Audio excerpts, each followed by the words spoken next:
Bago natin simulan ng kwento, please like and share the video. At huwag na din kalimutan mag-subscribe.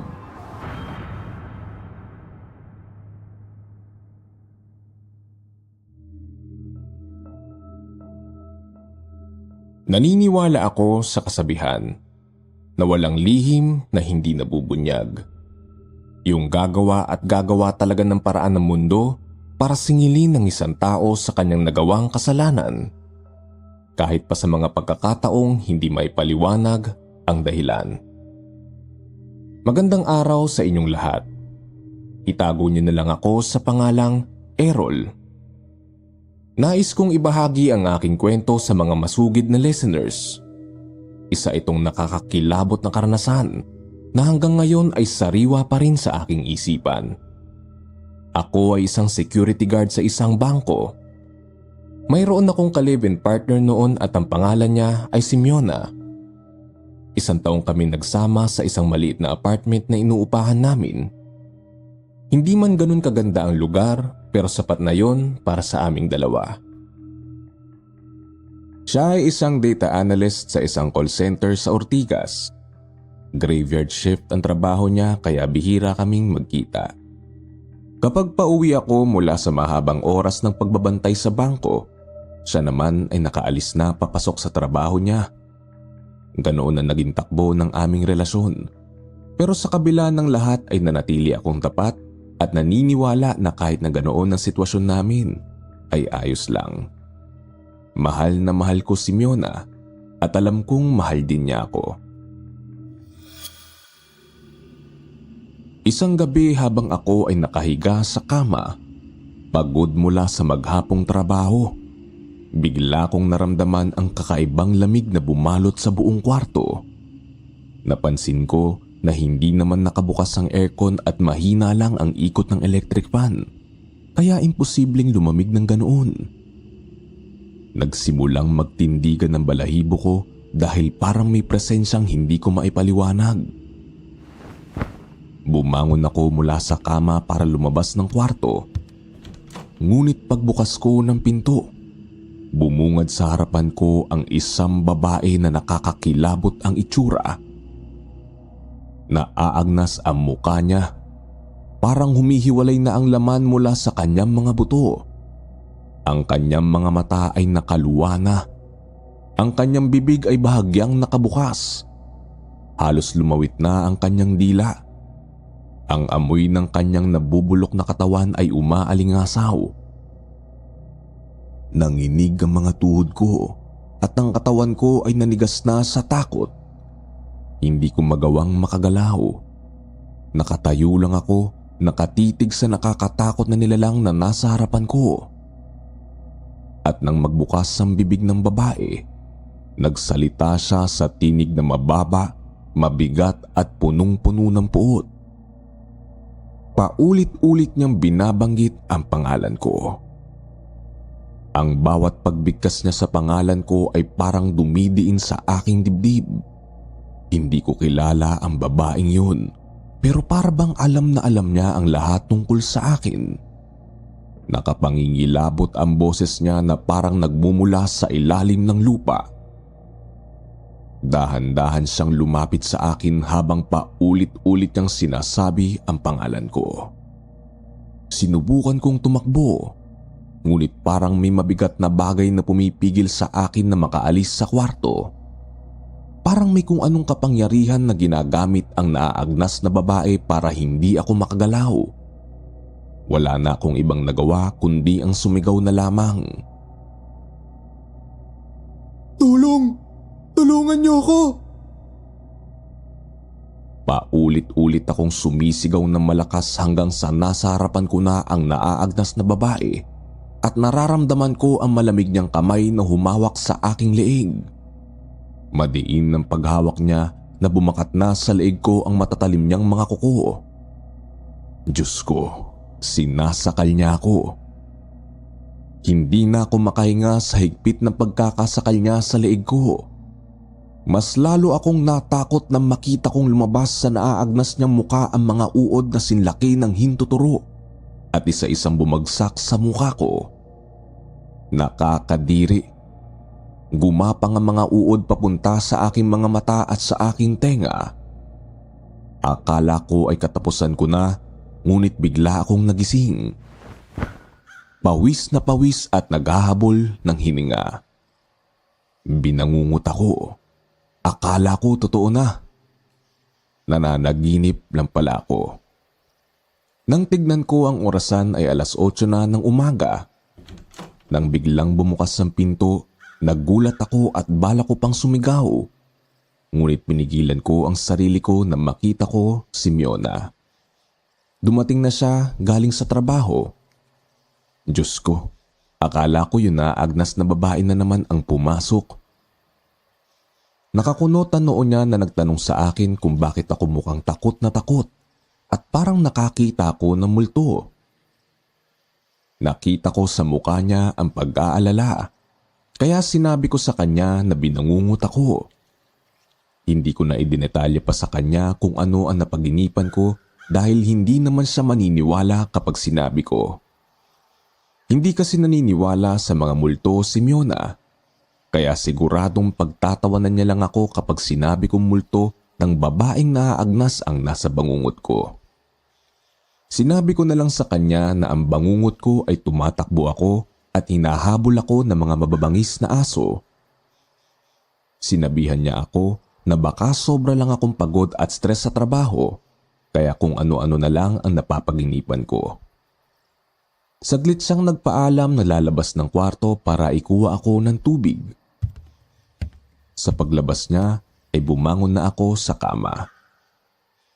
Nang tignan ko ang sarili ko sa salamin, muli na namang gumapang ang kilabot sa buo kong katawan nang makita ko ang isang itim na anino na nasa aking likuran. Pinagpawisan na naman ako ng malapot. Bakit may anino sa likuran ko? Ilakasan ko ang loob ko at pilit akong humarap sa likuran. Pero pagtingin ko'y biglang nawala ang anino. Sa sobrang takot ko ay nagmamadali akong lumabas sa kwarto at pumunta sa kusina. Nakita ko ni Miona na kinakabahan at takot na takot. Nakasimangot siya at tinanong ako kung ano na naman ang nangyari sa akin at takot na takot ako. Nagdahilan ako. Hindi ko dapat ipalata sa kanya na may kakaibang nangyayari. Sinabi ko na hindi ko lang makalimutan ang napaginipan ko. Baka kasi magkatotoo yun na paglabas ko ng apartment ay habulin nga ako ng mga aso at sakmalin ako. May phobia pa naman ako sa aso dahil nakagat na ako ng aso nung bata pa ako. Kaya nga hanggang ngayon malaki pa rin ang takot ko sa mga aso. Niyakap ako ni Miona at pinakalma. Ang sabi niya ay panaginip lang yun at malayong mangyayari sa totoong buhay. Ang ginawa niya ay pinaganda ako ng almusal para sabay kaming kumain. Kalimutan ko na raw ang napaginipan ko dahil kabaliktaran daw yun na maaaring mangyari sa akin. Baka raw may dumating na swerte o hindi kaya ay magandang oportunidad sa akin kaya wag na akong mag-alala at matakot. Tama nga naman si Miona. Baka napapraning lang ako. Marami akong iniisip kaya kung ano-ano na ang nakikita at napapaginipan ko. Abala rin kasi ako sa pagpaplano para sa aming kasal. Kaya bukod sa pagiging sekyu ay tumatanggap din ako ng ekstra na trabaho para mabilis na makaipon. Marunong din ako magkumpuni ng mga sirang appliances at gadgets na ginagawa ko tuwing day off ako. Sa sinabi sa akin ni Miona ay saglit kong nakalimutan ang nakita kong anino sa kwarto at ang naaagnas na babae sa panaginip ko. Kinagabihan pag-uwi ko sa trabaho, agad akong humiga sa sofa. Sobrang pagod na pagod ako mula sa mahabang biyahe pa uwi. Hindi ko na naabutan si Miona sa apartment. Nag-text siya sa akin na kakaalis niya lang at papasok na siya sa trabaho. Nakakaramdam na ako ng antok nang biglang may narinig akong malakas na pagaspas na mga pakpak. Ano yun? Parang malaking ibon. Laking gulat ko nang biglang pumasok ang isang malaking uwak sa bukas na bintana. kasabay ng malamig na hangin na tila nanunuot sa kalamnan ko. Teka, saan galing ang ibon na ito? Tumingin ito sa akin. Nanlilisik ang mga mapupulang mata nito na para bang binabasa ang bawat laman ng utak ko. Ramdam ko ang malamig na pawis sa aking batok at likod habang unti-unting bumibigat ang bawat paghinga ko. Nakakatakot ang malaking ibon na yun. Parang gusto akong lapain ng buhay. Gusto kong bumangon mula sa sofa para tumakbo. Gusto kong makatakas sa ibon na yun na mistulang isang demonyo sa anyo ng isang uwak. Subalit hindi ko magawa. Para na naman akong napako sa aking kinalalagyan. Ang buong katawan ko ay parang tumangging sumunod sa utos ng isip ko. Manhid ang bawat hibla ng aking laman at sa isip ko'y sumisigaw na ako sa takot. Habang unti-unting lumalapit sa akin ng uwak, naririnig ko ang bawat yapak ng kanyang mga maliliit na paa. Napansin ko rin ang kanyang malaki at matigas na tuka. Matulis ito na tila bakal at habang papalapit siya, ramdam ko na ang bawat pagtusok ng kanyang pagtitig sa akin at parabang tinutulak ako sa kamatayan. Sinubukan kong igalaw ang mga kamay at paa ko pero tila mga bato na ang mga ito. Manhid at wala na akong kontrol. Paano ko makakatakas? Pero bago pa man ako makahanap ng sagot, napakabilis ng pangyayari. Inatake na ako ng uwak. Napasigaw ako sa sakit. Ang unang pagtuka ng uwak sa aking braso ay parang isang matalim na punyal na tumusok sa aking laman. Sumunod pa ang sunod-sunod na pagtuka. Para na akong tinatadtad. Bawat pag-atake niya ay tila nagiiwan ng malalalim na sugat. Bawat pagtuka niya ay nagdadala ng matinding sakit. Parang binabalatan ako ng buhay. Wala akong magawa kundi ang magsisigaw sa sakit. Ngunit tila walang nakakarinig sa akin. Nakita kong lumalabas na ang dugo sa mga sugat ko pero hindi pa siya nakontento sa kanyang pag-atake. Ibinuka niya ang kanyang malalaking pakpak at bigla niyang dinagit ang katawan ko gamit ang kanyang mga kuko. Habol hininga ako, sumigaw para humingi ng tulong, pero walang nakakarinig sa akin. Wala ring nakakakita sa ginagawang pag-atake sa akin ng uwak. Bakit parang walang mga tao sa paligid? Maaga pa, dapat may mga tao pa sa kalsada. Pagkatapos niya akong iwasiwas sa ere, ay bigla niya akong hinulog sa lupa. Napaigik ako sa takot. Mabilis akong bumagsak sa lupa. Narinig ko pa ang malutong na lagutok ng aking mga buto. Para akong basong bumagsak at nabasag. Sumuka ako ng dugo mula sa matinding sakit na nararamdaman ko sa bawat sulok ng aking katawan. Nakahiga akong duguan at naghihingalo. Halos wala na akong natitirang lakas. Nang marinig ko ulit ang mga pagaspas ng pakpak, bumalik ang uwak. Nakahanda na naman para muli akong lapain. Pero bago pa siya tuluyang makalapit sa akin, sa isang iglap, nagising ako. Nagising akong humahangos at nanginginig ang buong katawan. Nahulog pala ako mula sa sofa at natagpuan ang sarili ko sa lapag. Napagtanto ko na ang lahat ng yon ay bangungot na naman. Isa na namang masamang panaginip. Bumangon ako na hingal at pawis na pawis. Akala ko ay totoong nangyari na inaatake na ako ng uwak. Tumingin ako sa labas ng bintana at nakita kong umaga na pala. Sa pagkilos ko nararamdaman kong may mahapdi sa katawan ko pero hindi ko agad pinansin. Baka dahil lang sa pagkahulog ko sa lapag. Hindi nagtagal ay dumating na si Miona galing sa trabaho. Naabutan na naman niya ako na pawisan at hinahapo.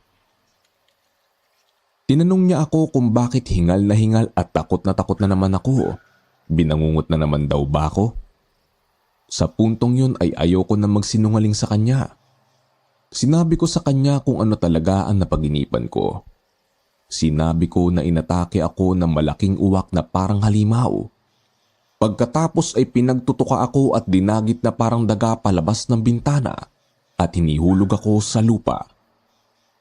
Pero tulad ng sinabi niya nung una akong nanaginip, huwag ko raw pansinin ng bangungot na yon dahil kabaliktaran daw yon na mangyayari sa akin. Huwag ko raw masyadong isipin ng mga napapaginipan kong masama dahil hindi naman daw yun magkakatotoo. Pero bigla siyang napasigaw nang may mapansin siya sa likuran ko. Bakit daw may bahid ng dugo ang likod ko? Hinubad ko ang suot kong kulay puting t-shirt at tinignan ng likod ko sa salamin. At laking gulat namin na makitang ang buong likod ko ay punong-puno ng sugat. May malalalim, may mabababaw. Tila mga marka ng matulis na bagay. Kaya pala nakakaramdam ako ng may mahapdi sa katawan ko. Pero saan galing ang mga sugat na yun? Bumalik sa isip ko ang bangungot, ang malalaking pakpak ng uwak, ang matulis niyang tuka na walang habas na tumatama sa katawan ko. Pero paano? Panaginip lang yun. Imposibleng totoo yun. Pilit kong sinasabi sa sarili ko na imposible yun. Pero eto na. Kitang-kita ko ang totoong mga sugat. Mahapdi, masakit. Hindi ito ilusyon. Totoo na ito. Nanlaki ang mga mata niya at sinabing bakit may mga sugat ang likod ko. Anong nangyari? Hindi ko rin alam ang sagot.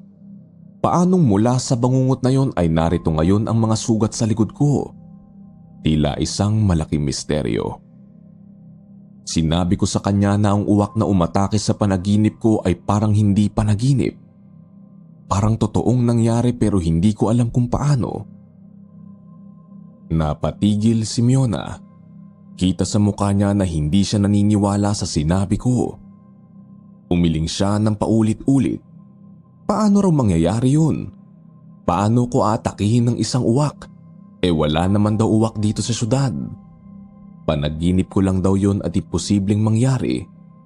Baka nakagat lang daw ako ng kung ano o baka nasugatan lang daw ako sa likod nang hindi ko napansin. Pero ipinatingin ko sa kanya na mabuti ang mga sugat ko. Sinabi ko na ang mga sugat ay parang tinadtad ng tuka. Kahit saan ko tignan, hindi yun normal. Hindi yun kagat ng kung anuman. Hindi nakapagsalita si Miona. Pero halata pa rin sa kanya na hindi pa rin kumbinsido. Ang hinala niya ay baka raw nakukulam na ako. Tinanong niya ako kung may nakaaway daw ba ako o nakasamaan ng loob. Ang sabi ko ay wala. Tsaka hindi naman ako naniniwala sa mga kulam-kulam na yan. Kung si Miona ay naniniwala sa mga kulam, ako hindi. Kaya nung niyaya niya akong magpatingin sa albularyo ay tumanggi ako. Kalokohan ng mga kulam-kulam na yan. Iba ang may kagagawan ng mga sugat ko at hindi ito dahil sa kulam. Nilapitan niya ako at muling tinignan ng mga sugat ko. Sinabi niya na kung ayaw kong magpatingin sa albularyo ay baka kailangan namin magpunta sa ospital para matignan ng doktor ang mga sugat ko. Para malaman na rin namin kung saan ba talaga nanggaling ang mga yun. Pagdating namin sa ospital ay sinabi ng doktor na may insekto lang daw na kumagat sa likod ko. Hindi niya lang matiyak kung anong insekto yon pero ang sabi pa niya ay mabilis lang naman daw itong gagaling. Sa narinig namin ay pareho kaming nakahinga ng maluwag. Nawala ang kaba namin. Ibig sabihin, hindi totoong uwak ang may kagagawan ng mga sugat ko sa likod. Panaginip lang talaga ang nangyari sa akin. Matatahimik na kami. Para makalimutan namin na nangyari, niyaya ko si Miona na lumabas kami. Dahil weekend at pareho naman kaming day off sa trabaho, naisip ko na magpunta kami sa mall para mamasyal at kumain. Gusto kong makapag-relax naman kami. At saka matagal na rin kaming hindi nakakalabas na magkasama dahil pareho kaming busy sa trabaho. Sulitin natin ang araw na ito, darling. Para makalimutan natin ang mga bad vibes. Habang naglalakad kami sa mall ay may napansin akong isang babae sa likuran namin na kanina pa sunod ng sunod.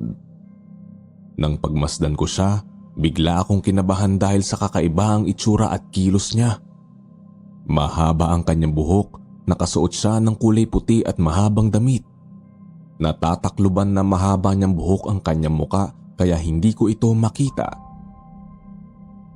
Nang sabihin ko kay Miona na may misteryosong babae na sumusunod sa amin, ay nakaramdam din siya ng kaba at takot. Sinabi niya kung bakit kami sinusundan ng babae. Malakas ang kutob niya na ang babaeng sumusunod sa amin ay baliw at natatakot siya na baka bigla na lang kaming atakihin. Nanginginig na ang boses niya at mahigpit na kumapit sa braso ko. Sinabi ko sa kanya na hindi ako papayag na masaktan siya ng babaeng yun. Pero ewan ko ba, biglang nawala ang tapang ko na makita ko ang kulay pulang sapatos na suot ng misteryosong babae. Pamilyar sa akin ang sapatos na yun. Hindi ako pwedeng magkamali dahil nakita ko na yun. Hindi ko lang maalala kung kailan at saan. Habang patuloy kaming naglalakad ni Miona, ramdam ko ang bigat ng bawat hakbang. Pakiramdam ko ay sinusundan din kami ng malamig na hangin na tila ba dumidikit sa aming mga balat. Sa bawat paglingon ko sa likod, nandoon pa rin siya, ang babaeng yun na parang baliw. Sinabi ko kay Miona na ayaw pa rin kaming tantanan ng babae. Napansin kong nahihirapan na siyang maglakad sa sobrang nerbiyos. Nanginginig na rin ang kanyang mga kamay habang mahigpit niyang hawak ang braso ko. Lumalalim ang kanyang paghinga at kita sa mga mata niya ang takot. Ang babaeng nakasuot ng puting damit, mahaba ang buhok at may suot na pulang sapatos ay hindi umaalis sa likuran namin. Parang anino siyang palaging naroon, sumusunod sa bawat galaw namin. Pero walang boses, walang anuman kundi ang presensya na nagpapakilabot sa amin. Nasa puntong gusto na namin tumakbo ngunit parang wala kaming mapuntahan.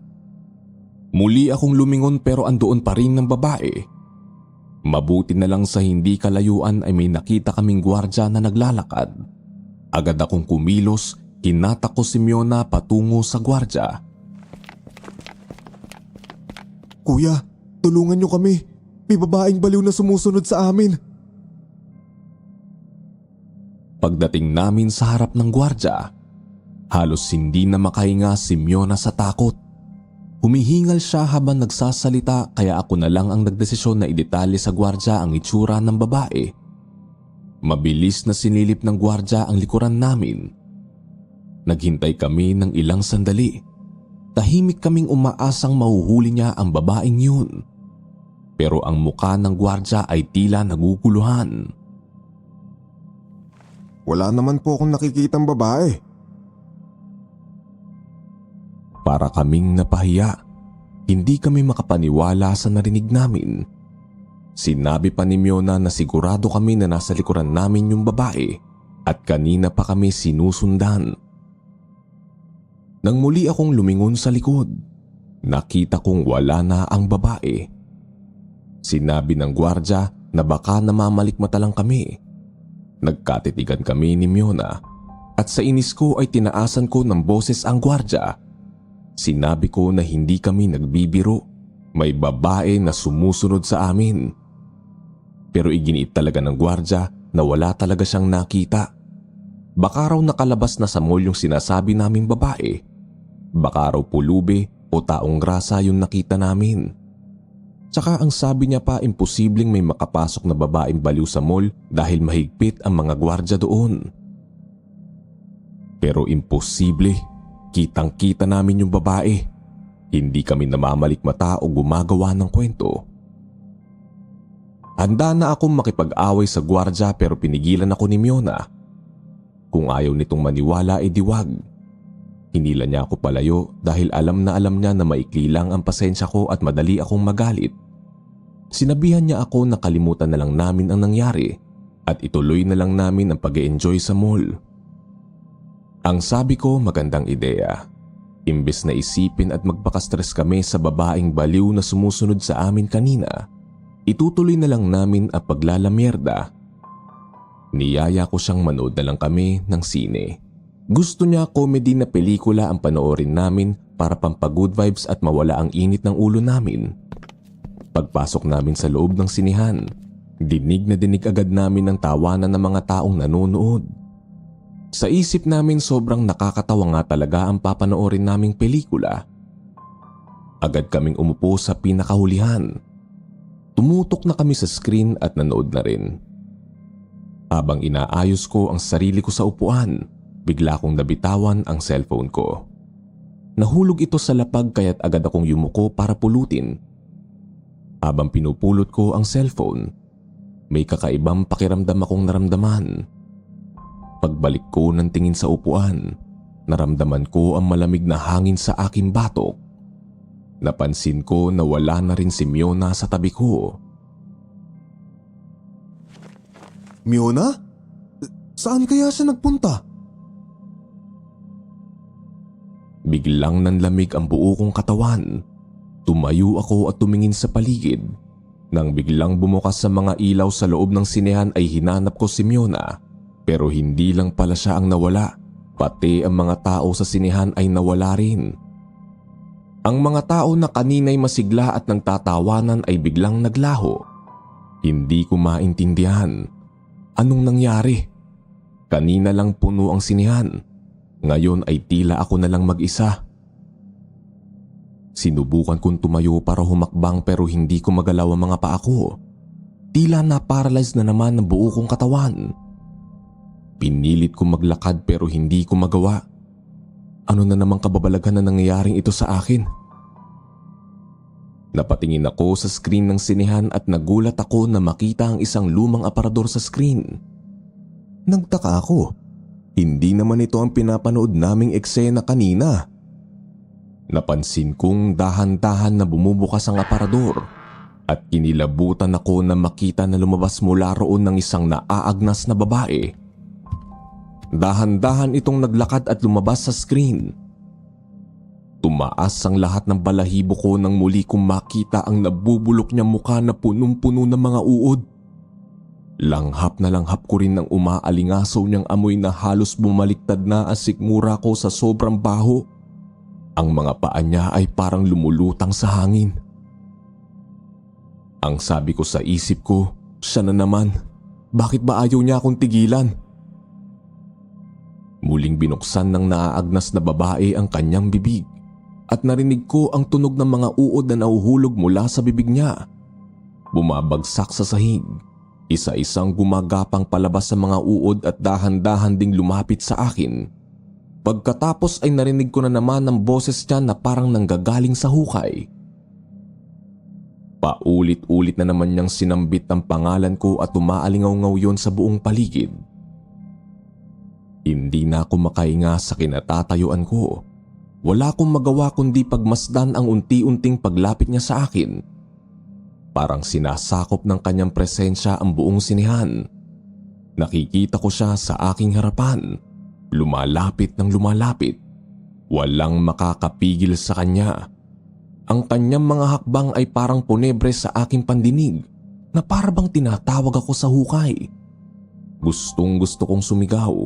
Gustong gusto kong tumakbo. Ngunit hindi ko magawa. Habang lumalapit siya, nararamdaman ko ang malamig na hangin sa aking katawan. Ilang hakbang na lang at makakarating na siya sa akin.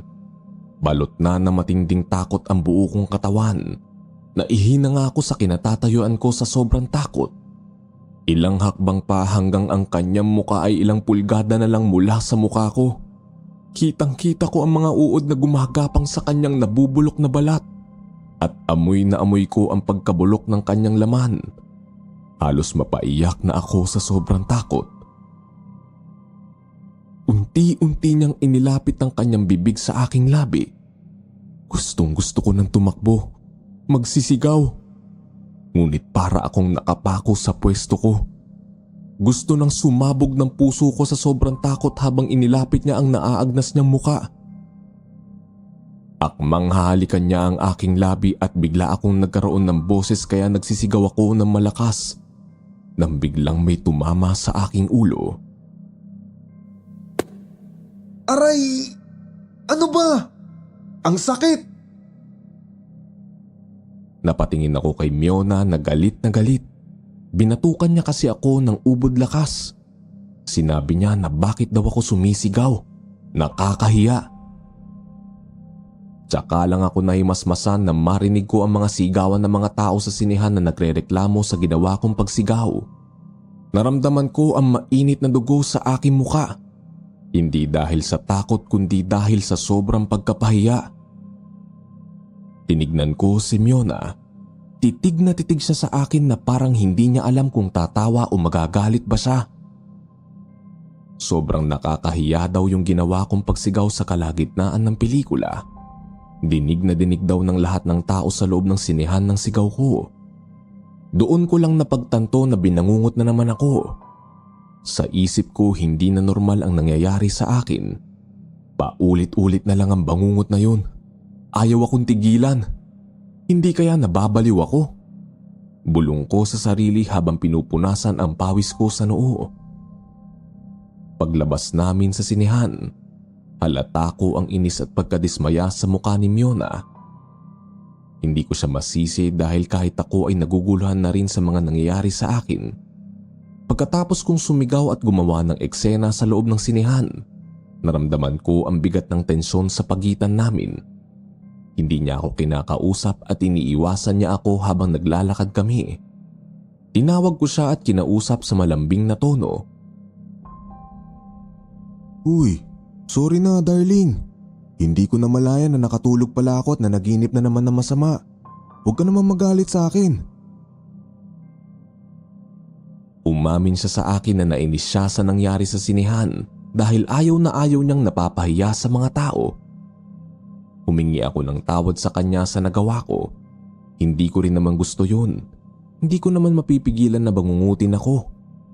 Pesteng buhay kasi to eh. Sa dinami-rami ng pwede mapaginipan, bakit yung babaeng naaagnas pa ang palaging laman ng mga bangungot ko? Bakit niya tinatawag ang pangalan ko? Sino ba siya? Kilala ko ba siya? Naguguluhan na rin ako kaya ipinagtapat ko na kay Miona ang tungkol sa babae sa panaginip ko. Sinabi ko sa kanya na ang babaeng yon ang napaginipan ko nung unang beses akong binangungot. Sinabi ko lang sa kanya na hinahabol ako ng aso kasi hindi naman siya maniniwala kapag sinabi ko na multo ng isang naaagnas na babae ang napaginipan ko. Sa sinabi ko ay tinawanan lang niya ako. Baka raw nag-aadik na ako kaya kung ano-ano na lang ang napapaginipan ko. Nawalan na rin siya ng gana kaya nagpasa siya na umuwi na lang kami. Habang nakasakay kami sa taxi ay hindi niya ako kinikibo. Galit pa rin siya dahil sa nangyari sa sinihan. Hanggang sa pagdating namin sa apartment ay hindi niya pa rin ako pinapansin. Agad siyang naghubad ng damit at nagsuot ng bathrobe. Ako naman ay tahimik lang na nakaupo sa sofa. Nilapitan niya ako at nagsabing magsha-shower muna siya. Pagkatapos niya ay tsaka kami mag-uusap. Okay darling, sige hihintayin kita. Napanatag ako sa sinabi niya. Ibig sabihin ay hindi ganoon kalaki ang galit niya sa akin. Ayoko kasing nagagalit si Miona. Mahal na mahal ko siya kaya kapag nagkakaroon kami ng tampuhan ay ako ang unang nanunuyo sa kanya. Hinayaan ko siyang maligo muna para mawala ang init ng ulo niya. At pagkatapos ay ayayain ko siya maglabing-labing kami. Ilang araw na rin kaming hindi nagniniig dahil palagi kaming pagod sa trabaho. Sisiguraduhin kong marerelax siya sa gagawin kong pagroromansa sa kanya. And speaking of romansa, mukhang kailangan ko ring sumabay sa kanya sa pagligo para pareho kaming fresh at mabango kapag nagkadigmaan na sa kama. Kaya tumayo ako sa pagkakaupo at sinundan ko siya. Papasok na siya sa banyo nang makita ko na may babaeng mahaba ang buhok at nakasuot ng kulay puting damit ang nakasunod sa kanya. Paanong nakapasok ang babaeng ito sa loob ng apartment namin? Mukhang ito yung babae na sumusunod sa amin sa mall. Mas nanlaki ang mga mata ko dahil may hawak itong kutsilyo at handang saksakin si Miona sa likuran. Napasigaw ako nang makita ang babaeng may hawak na panaksak. Sinabi ko kay Miona na nandito siya. Hindi ko na makontrol ang boses ko dahil sa matinding takot. Yung babaeng baliw sa mall. Sasaksakin niya si Miona.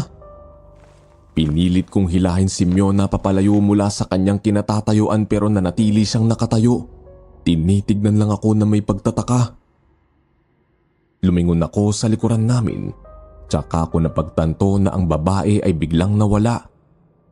Hindi ko maintindihan. Bakit bigla siyang nawala? Kanina lang nakita ko siya. May hawak itong matalim na kutsilyo. Handa na niyang saksakin si Miona. Pero bigla na lang nawala ang bakas na naroon siya. Tahimik lang si Miona at tinititigan lang ako. Nakita ko sa kanyang mga mata ang halong pagtataka at pag-aalala.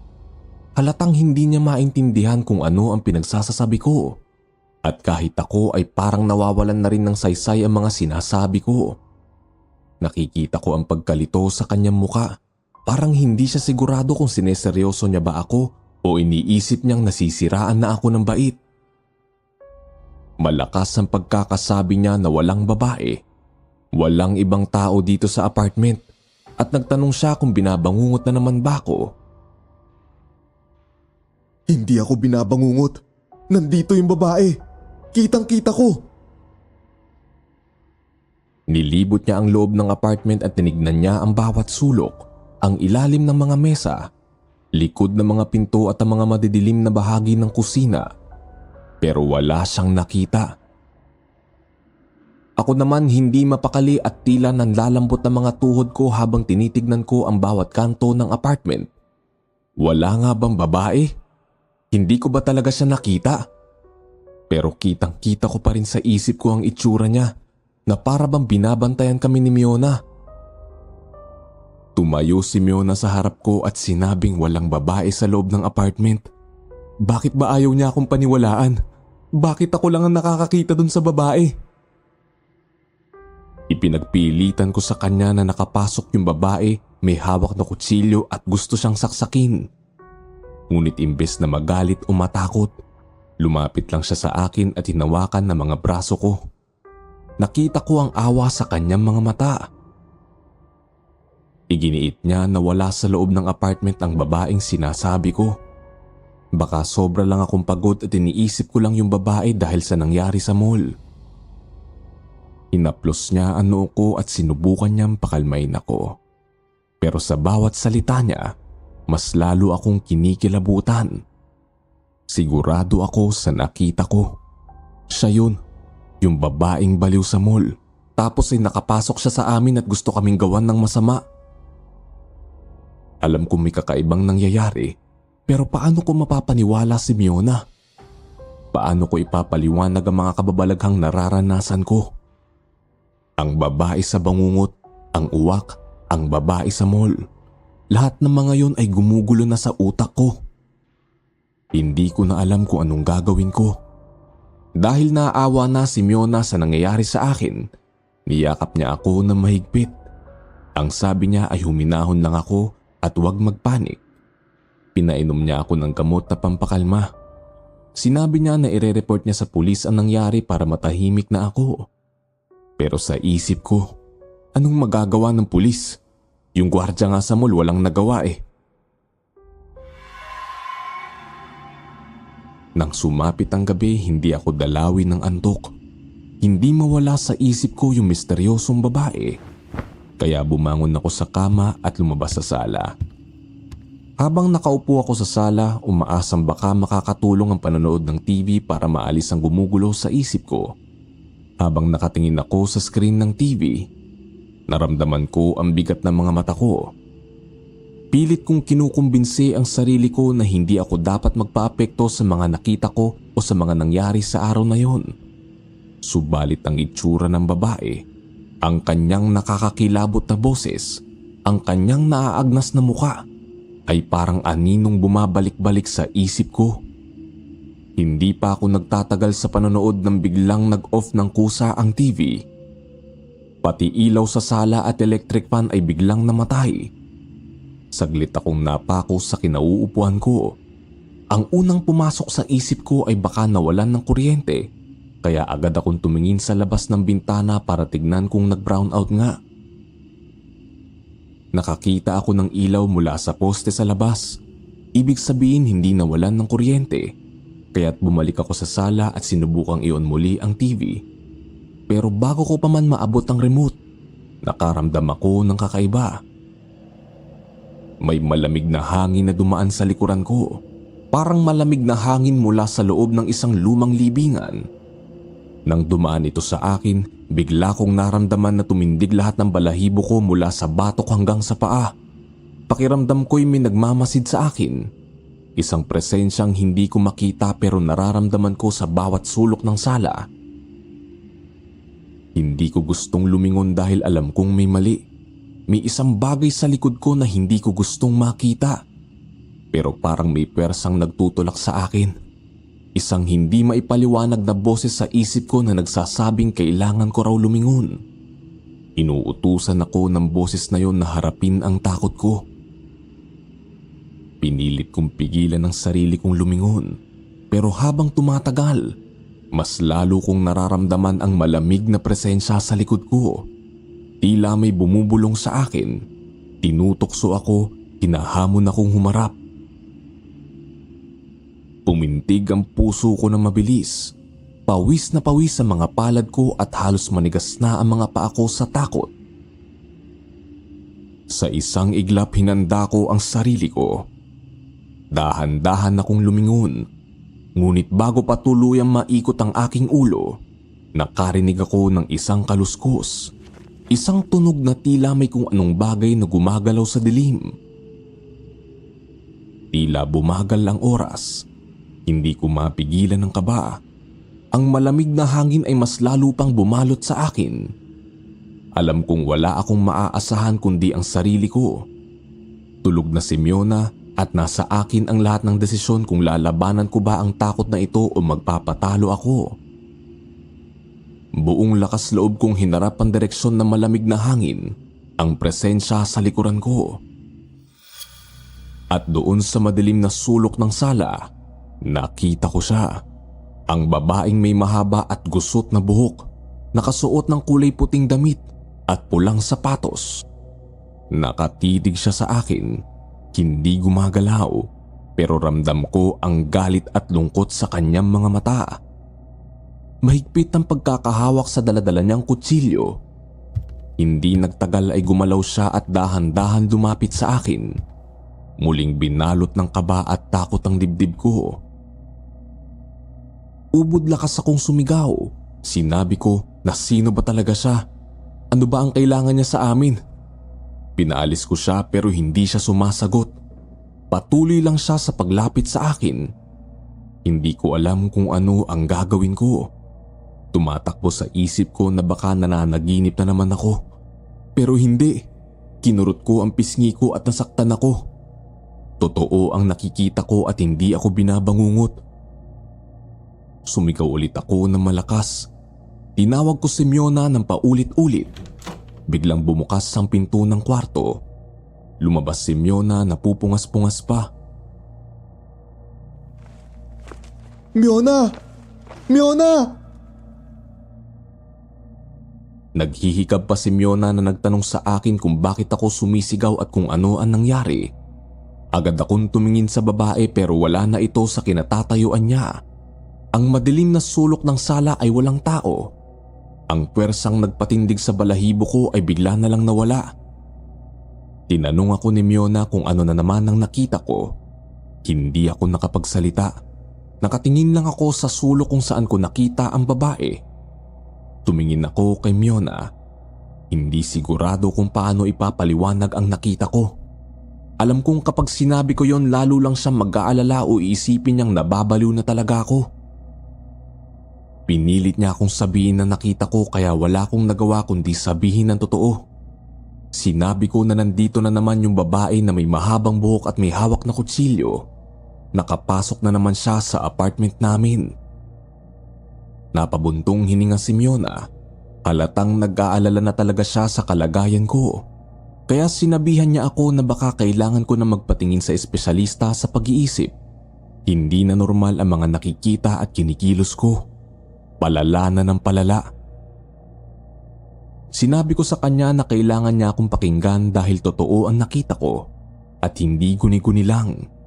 May babae talagang nakasuot ng puti, may hawak na kutsilyo at gusto kaming saktan. Ngunit si Miona wala pa ring tiwala sa mga sinasabi ko. Iginiit niya na wala siyang nakitang babae at imposibleng makapasok yun sa apartment dahil nakasara na ang pinto at mga bintana. Dali-dali siyang pumunta sa kusina at nang bumalik siya ay iniabot niya sa akin ng isang baso ng tubig kasama ang pampatulog. Dahil sa takot at kaba, wala na akong lakas para tumanggi. Kinuha ko ang gamot at mabilis na uminom ng tubig. Agad na bumigat ang talukap ng aking mga mata at unti-unting bumagsak ang aking katawan sa kama. Niyakap niya ako at binulungan. Mahal daw niya ako pero hindi daw niya ako matutulungan kung hindi ko tutulungan ang sarili ko. Lumalala na raw ang mga hallucinations ko kaya kailangan ko nang magpakonsulta. Napatingin ako sa mga mata ni Miona. Ramdam ko ang kanyang pag-aalala. Pero ramdam ko rin ang panghuhusga sa sarili ko. Paano kung totoo nga na nababaliw na ako? Natatakot ako. Hindi ko matatanggap. Naramdaman niya na ayoko magpakonsulta, kaya naman mas pinaintindi niya sa akin na wala namang mawawala at kung may problema man ay hindi naman mababawasan ng pagmamahal niya sa akin. Magkasama namin itong haharapin at sosolusyonan. Sobra-sobra ang pagmamahal ko kay Miona kaya madali niya akong napapayag. Nang tuluyan nang tumalab sa akin ng pampatulog, wala akong kamalay-malay na may iba na palang iniisip si Miona. May kung anong bumabagabag sa isip niya. Hindi dahil sa misteryosong babae na nakita namin sa mall, kundi dahil sa kakaibang takot na nararamdaman niya na hindi niya maipaliwanag. Nagsimula siyang magduda. Habang nakatingin siya sa akin habang natutulog ako, may kung anong bumabalot na kaba sa kanyang dibdib. Parang may bagay na mali. Isang bagay na pilit niyang itinutulak sa likod ng kanyang isip pero hindi niya kayang pigilan. Habang himbing na himbing ako sa pagtulog, pinakialaman niya ang mga gamit ko na nasa aparador. May nakita siyang isang maliit na kahon na nakatago sa ilalim ng mga damit ko. Sa simula, hindi niya ito pinansin. Ngunit dahil sa kanyang paghihinala, dahan-dahan niya itong kinuha. Nang mabuksan niya ang kahon, bumungad sa kanya ang isang wallet. Ang luma kong wallet. Hindi niya maipaliwanag ang kakaibang kaba na sumiklab sa kanyang dibdib. Parang may bumubulong sa kanya na tignan ng laman nito. Pagbukas niya sa wallet, tumambad sa kanya ang isang lumang litrato ng isang babae na hindi niya kilala. Pinagmasdan niya itong mabuti. Sinusubukang kilalanin kung sino ang babaeng ito. Hindi niya alam kung bakit may ganoong litrato sa wallet ko. Ang totoo, kahit kailan ay hindi ko sinabi sa kanya ang tungkol dito. Tinatanong ni Miona ang sarili kung sino ang babaeng yun sa litrato. Hindi niya ako hinintay na magpaliwanag. Nagdesisyon siya na paimbestigahan ako. Ginamit niya ang mga koneksyon niya para malaman ang katotohanan tungkol sa babaeng nasa litrato. Dati kasing pulis si Miona, pero mas piniling talikuran ng sinumpaang tungkulin para sa akin. Ang sabi ko sa kanya noon, ayoko nang bumalik pa siya sa trabaho niyang yun dahil delikado. Kaya sinunod niya ako at nagbitiw siya sa pagkapulis at naganap ng ibang trabaho. Maswerte naman siyang natanggap sa call center na inaplayan niya. Ilang araw lang ang lumipas at nalaman na niya ang kasagutan sa tanong niya. Kilala na niya kung sino ang babae sa litrato. Isang gabi ramdam ko ang tensyon sa pagitan naming dalawa. Nakatitig siya sa akin. Ang kanyang mga mata ay puno ng tanong at galit. Tahimik akong nakaupo sa sofa habang siya ay naglalakad pabalik-balik sa harap ko. Para bang nag-iisip kung paano sisimulan ang usapan. Hindi nagtagal ay kinumpronta niya na ako tungkol sa natuklasan niya. Hindi ko akalain na mahahalukay niya ang tungkol sa nakaraan ko. Lihim na isang taong itinago sa kanya. isang lihim na ngayoy handa ng sumabog. Ang tanong niya agad sa akin ay kung sino si Elsa Ramirez. Ha? Paanong? Biglang bumagsak ang mundo ko. Halos hindi ako makagalaw sa kinauupuan ko. Pakiramdam ko'y nahulog ako sa isang malalim na bangin at hindi ko alam kung paano ako makakabangon. Ang pangalan na yun, Elsa. Matagal na panahon kong inilihim yun kay Miona. 1 taon kong itinago sa kanya ang totoo tungkol sa pagkatao ko.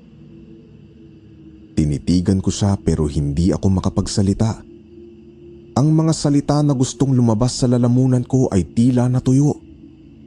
Naramdaman ko ang malamig na pawis na bumalot sa aking katawan at ang kaba na nagngangalit sa aking dibdib. Tinanong niya ako kung bakit ko inilihim sa kanya na may asawa na ako. Nanginginig ang boses niya, puno ng hinanakit at galit. Kita ko sa kanyang mga mata ang matinding sakit at pagkawasak ng tiwala. Napalunok ako. Alam kong wala akong maidadahilan na kayang patahimikin ang sakit na nararamdaman niya. Alam kong oras na para harapin ng katotohanan. Isang katotohanan na matagal ko nang pinipilit takasan. Si Elsa. Siya ang asawa ko, pero matagal na kaming hiwalay. Ngunit hindi sapat ang mga salitang yon para sa kanya. Para kay Miona ang sinabi ko'y isang kasinungalingan. Nagngangalit ang boses niya na nagtanong kung bakit ko itinago sa kanya ang tungkol kay Elsa. Bakit ko siya niloko? Sinubukan kong lumapit sa kanya ngunit umiwas siya. Sinabi niya na ang pinakaayaw niya sa lalaki ay sinungaling at manloloko, kaya gusto niya na akong hiwalayan. Nakiusap ako sa kanya na wag akong iwan, pero lahat ng pagmamakaawa ko ay hindi niya pinakinggan.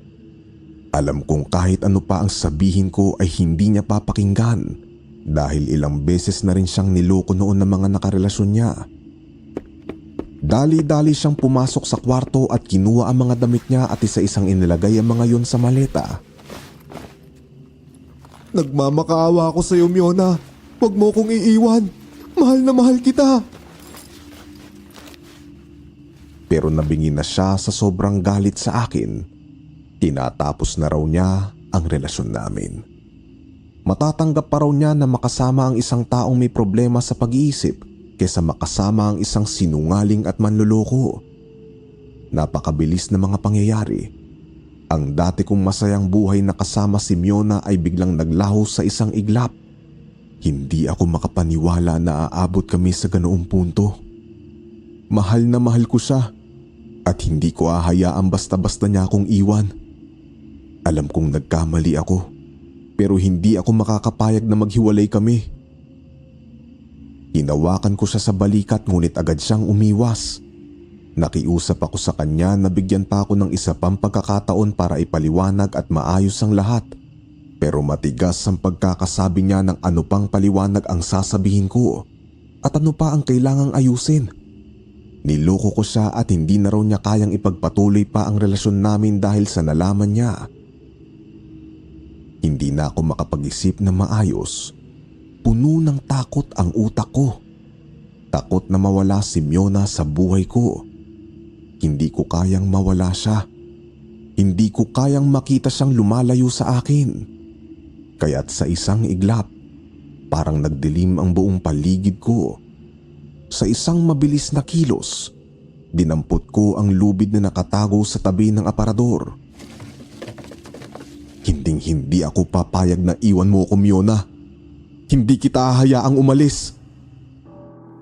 Masakit man sa loob ko ay binuhat ko siya at sapilit ang pinadapa sa kama para igapos sa mga kamay at paa niya. Sa una nag-aalangan pa akong ituloy ang balak ko.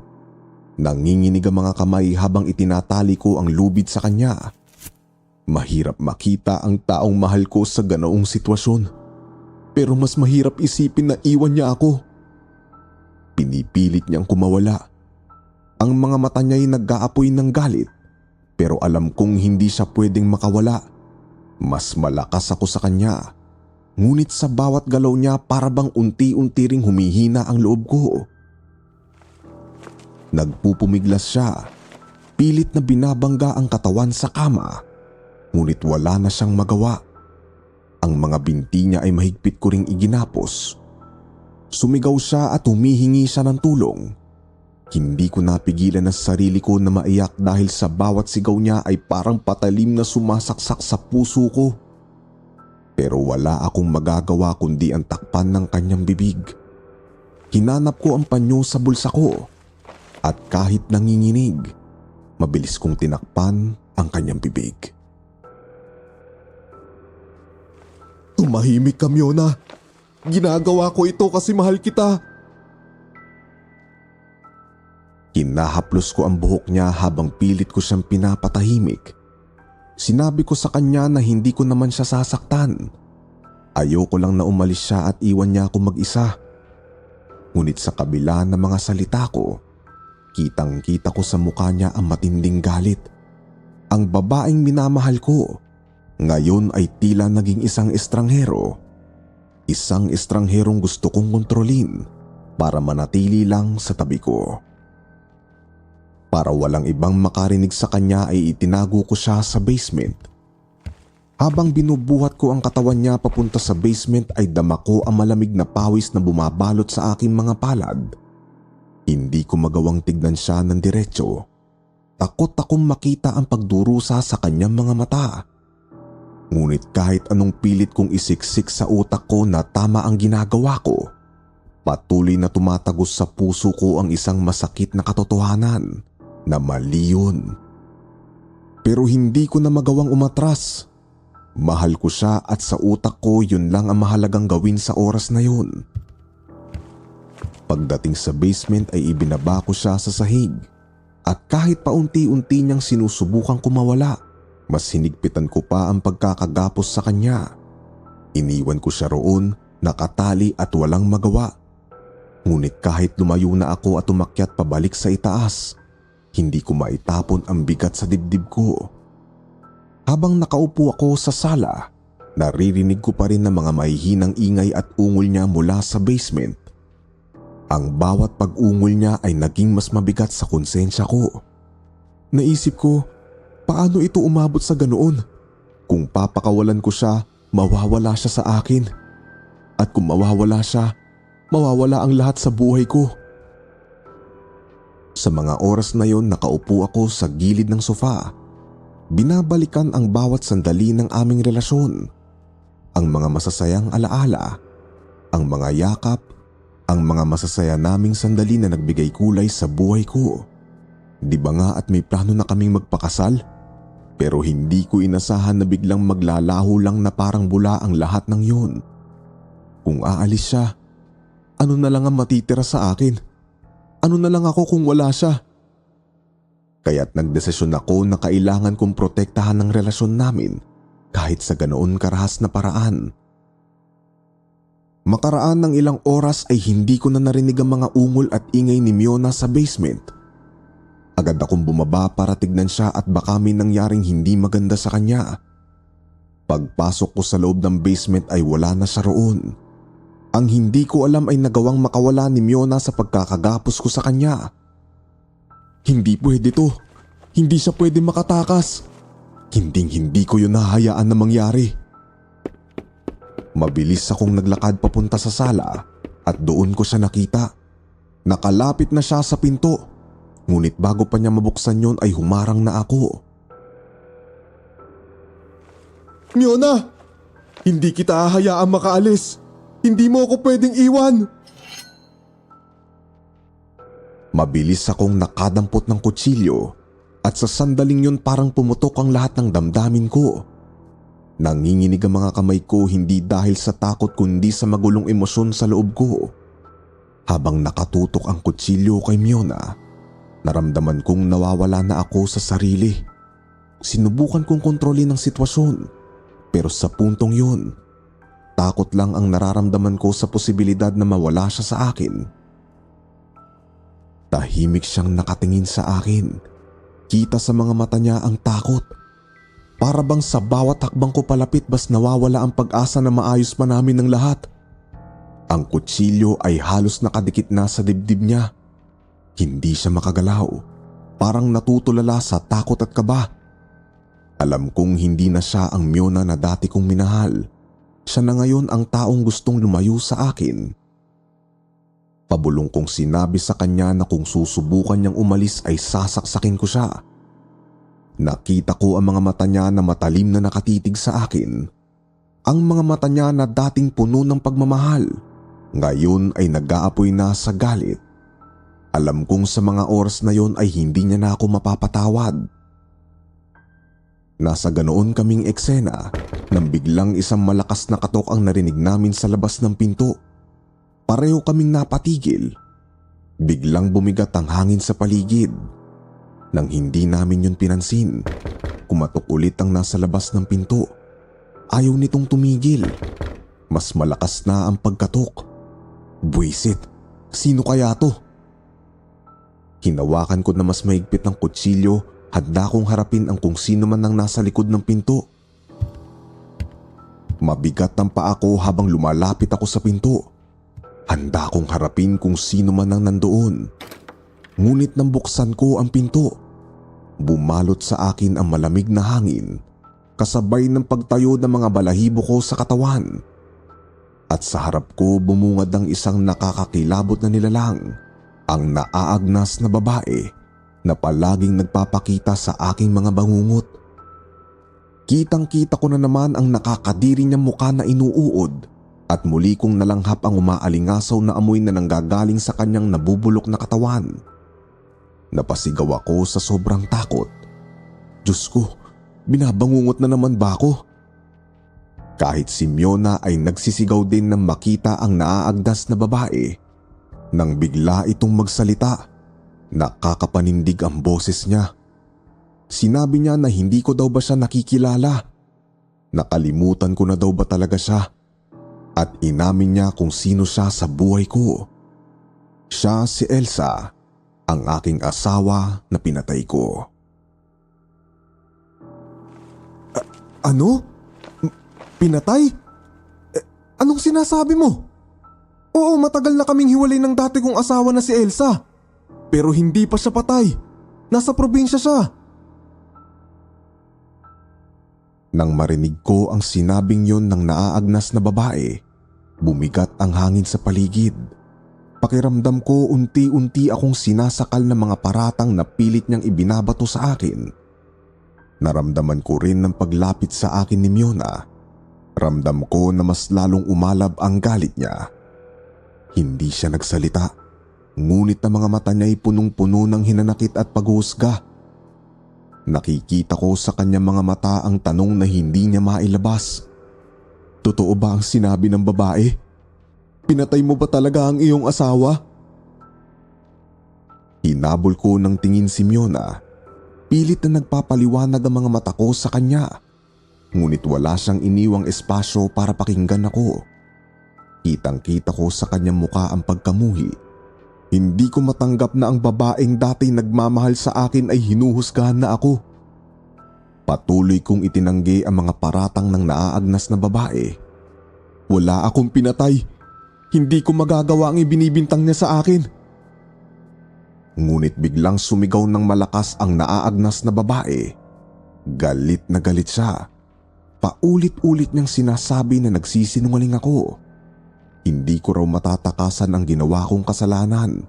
Pinatay ko raw siya at tanda na niyang isiwalat ng katotohanan. Wala na raw akong ligtas.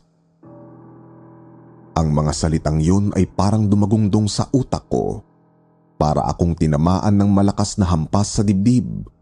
Napaatras ako. Hindi ko alam kung saan nanggagaling ang lakas ng naaagnas na babae. Ang kanyang nabubulok na katawan ay puno ng kung anong puwersa.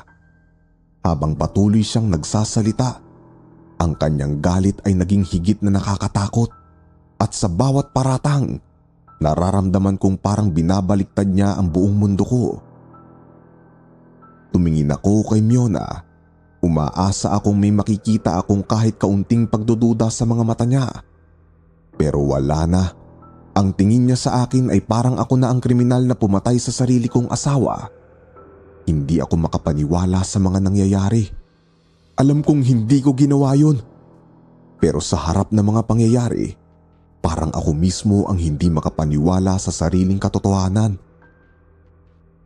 Ipinaalala niya sa akin ang buong pangyayari. Nagsimula ang lahat ng makilala ko si Miona sa bar na dati kong pinagtatrabahuan. Bouncer ako doon at si Miona naman ay regular na customer sa bar. Sobrang nahumaling ako kay Miona dahil ang lahat ng hinahanap ko sa ibang babae ay nasa kanya na. Ang pagmamahal ko sa kanya, kay Elsa, na aking asawa ay unti-unting nawala. Ang lahat ng pagnanasa at pagkahumaling ay napunta lahat kay Miona. Walang kasing saya ang mga araw ko kapag kasama ko si Miona. Kabaliktaran kapag kasama ko ang aking asawa. Wala siyang kabuhay-buhay. Mahina ang katawan niya dahil may sakit siya sa puso. Ang totoo, matagal ko na siyang gustong hiwalayan. Hindi lang ako makahanap ng tamang pagkakataon. Hindi na ako makahanap ng dahilan para manatili pa sa kanya. Lalo na't hadlang ang kanyang sakit sa puso sa pagkakaroon namin ng anak. Sa mata ko ang aking asawa ay naging pabigat, habang si Miona naman ay tila bagong liwanag na sumisikat sa buhay ko. Pilit kong inilihim sa kanya ang relasyon namin ni Miona. Araw-araw habang pinagtatakpan ko ang kasinungalingan ko sa kanya, nararamdaman kong lalo akong nagiging malayo sa kanya. Ang pakikitungo ko sa kanya ay mas lalong naging malamig, hanggang sa awa na lang ang nararamdaman ko para sa kanya. Hindi ko na siya kayang pakisamahan dahil parang hadlang siya sa kaligayahan ko kay Miona. Isang araw dumating sa puntong gusto ko nang tapusin ang lahat. Gusto ko nang makipaghiwalay sa kanya at magsimula ng bagong buhay kasama si Miona. Pero alam ko na hindi magiging madali yun. Alam kong kung malalaman ni Miona na may asawa ako, iiwan niya ako. Hindi ko matatanggap yun. Kaya nabuo sa isip ko ang isang plano. Isang madilim at masalimuot na plano para tuluyang siyang mawala sa buhay ko. Pinaghandaan ko ang lahat. Isang gabi inalabas ko ang costume na nakakatakot na isusuot ko para takutin siya, para atakihin siya sa puso. Pumasok ako sa kwarto naming mag-asawa, suot ang nakakatakot na maskara at costume. Nakita ko siya na mahimbing na natutulog. Gumawa ako ng ingay para magising siya. At nang makita niya ang nakakatakot kong itsura, bumilis ang tibok ng puso niya. Mabilis ang lahat. Nakita ko sa kanyang muka ang matinding takot at maya-maya pa'y bumagsak na siya. Hinahabol ang kanyang hininga. Nagmamakaawa siyang hawak ang dibdib niya. Pilit humihingi ng tulong. Ramdam ko ang desperasyon sa kanyang mga mata ang pagmamakaawa na dalhin ko siya sa ospital. Pero wala akong ginawa. Nakatayo lang ako sa tabi niya. Pinapanood ang bawat segundo na unti-unting nawawala ang buhay niya. Hinayaan ko siyang mamatay sa harap ko. Hinihintay na tuluyang mapatid ang kanyang hininga. At nang mawala siya, parang nabunutan ako ng tinik. Malaya na ako. Wala nang balakid sa pagmamahalan namin ni Miona. Ipinagpatuloy ko ang panliligaw kay Miona. Mabilis kong nakuha ang matamis niyang oo. Sa wakas nakuha ko na ang buhay na pinapangarap ko. Malaya kasama ang babaeng gusto ko. Nag-resign ako sa bar at umalis kami sa probinsya. Lumipat kami sa syudad para doon maghanap ng bagong trabaho at para magsama na. Pero bigla akong bumalik sa ulirat. Nakatayo sa harap ng bangkay ng babaeng nagbabalik mula sa libingan para singilin ako. Hindi ako makapagsalita. Nang marinig ko ang mabigat niyang paratang ay para akong niliyaban ng buhay. Kung totoo man ng mga sinabi niya, mukhang hindi ko kayang iligtas ang sarili ko mula sa kasalanang yun. Sa pagpapaalala niya sa akin ng karimari-marim na nakaraan, naramdaman ko ang bigat ng pangungonsensya niya sa akin. tagos hanggang kaluluwa ang panunumbat ng naaagnas na katawan ni Elsa. Ang babaeng minahal ko noon pero binaliwala ko para kay Miona. Ang katotohanang isiniwalat ni Elsa ay mas malala pa sa bangungot. Kitang-kita ko sa mga mata ni Miona ang sobrang pagkagulat. At sa mga natuklasan niya ay naguumapaw na ang luha ang umagos mula sa kanyang mga mata. Paano ka raw nagawa ang ganoon sa aking asawa? Paano ko raw siyang nagawang lokohin? Isa raw akong mamamatay tao. Hindi ako makapaniwala na nasabi niya ang mga ganoong salita. Wala nang sasakit pa kapag sinabihan kang mamamatay ng tao ng babaeng minahal mo. Nagawa ko ba talaga ang lahat ng yun? Imposibleng gawin ko ang kasamaan na yun. Hindi yun totoo. Kaya pilit kong itinatanggi ang paratang sa akin ni Elsa. Wala akong pinapatay. Hindi ko siya pinatay. Oo, totoong nangaliwa ako. Totoong nahulog ako kay Miona at ipinagpalit ko siya. Pero nakipaghiwalay ako sa kanya na maayos. Ang nangyayaring ito ay isa lamang bangungot. Hindi si Elsa ang naagnas na babae na nasa harapan ko. Buhay pa si Elsa! Ang nakikita ko ngayon ay bunga lang ng masasamang panaginip. Pero iginiit din ng naaagnas na babae na totoo ang sinasabi niya na siya si Elsa at patay na siya dahil pinatay ko siya.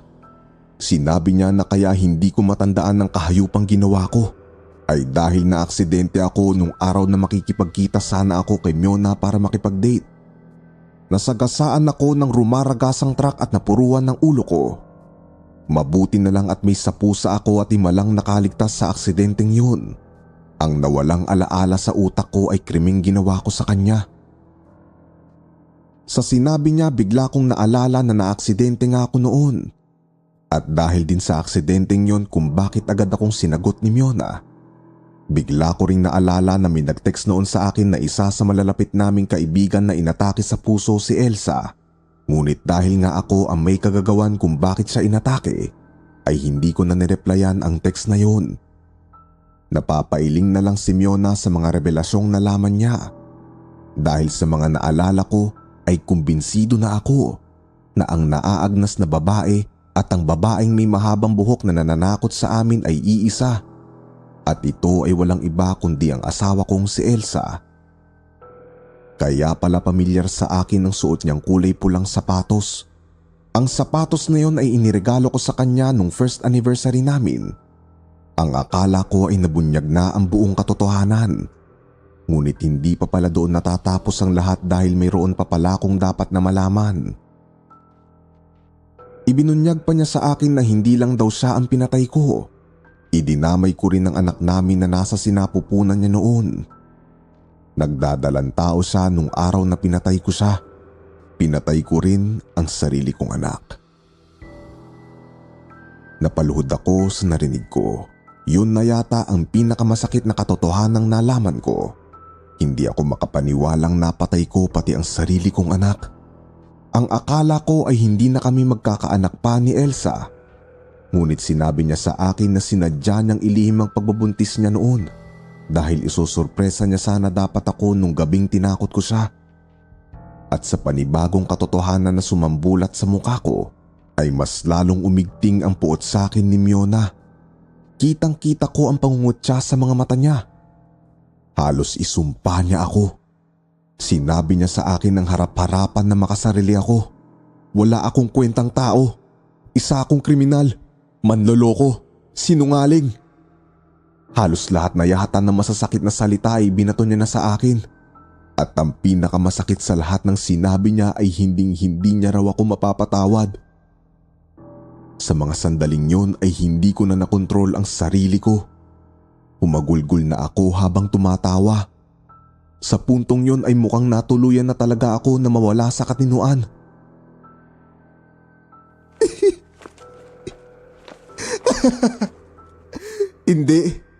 Hindi totoo ang lahat ng ito. Bangungot lang ito. Bangungot.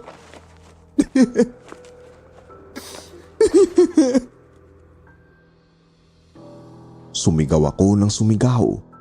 Pilit kong pinapaniwala ang sarili ko na masamang panaginip lang ang lahat ng yun.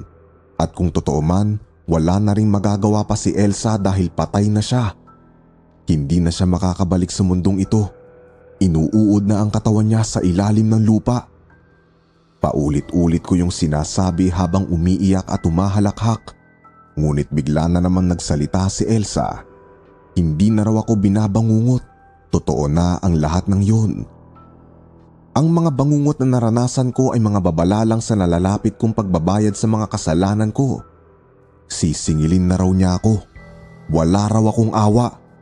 Hindi na raw ako naawa sa kanya na kahit may sakit siya sa puso ay tinuloy pa rin niya ang pagbubuntis para mabigyan lang ako ng anak. Tapos ang igaganti ko pa sa kanya ay kamatayan. Wala raw kapatawaran ang ginawa ko. Tumigil ako sa pag-iyak at paggalakhak nang marinig ko ang sinabi niyang sisingilin niya na ako. Hindi ako papayag. Bangungot lang ang lahat ng yun. Hindi yun totoo. Wala na ako sa sarili ko sa mga oras na yun. Ang ginawa ko ay tumakbo ako palabas ng apartment para takasan ang sinasabi niyang paniningil. Pero hindi ko inasahan na yun na pala ang simula ng paniningil niya. Hindi ko napansin ang humaharurot na sasakyan sa likuran ko kaya nabundol ako. Pagkatapos ng pangyayaring yun ay nawalan na ako ng malay. Nagising na lang ako nang maramdaman ko ang mga kamay ni Miona na nakahawak sa kamay ko. Pero ang nakapagtataka ay wala akong makita. Boses lang niya ang naririnig ko. Hindi ko rin maigalaw ang katawan ko.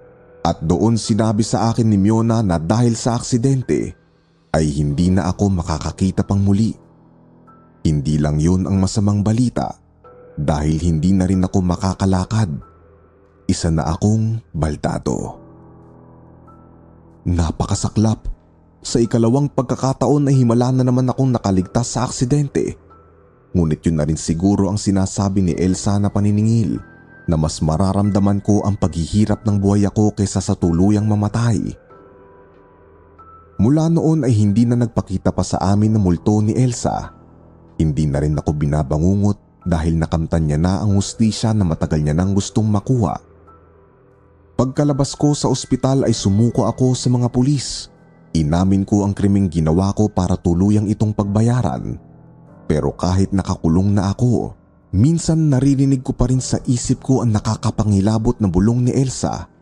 Sinusumbatan niya ako sa pamamagitan ng katagang pinatay ko raw sila ng anak namin.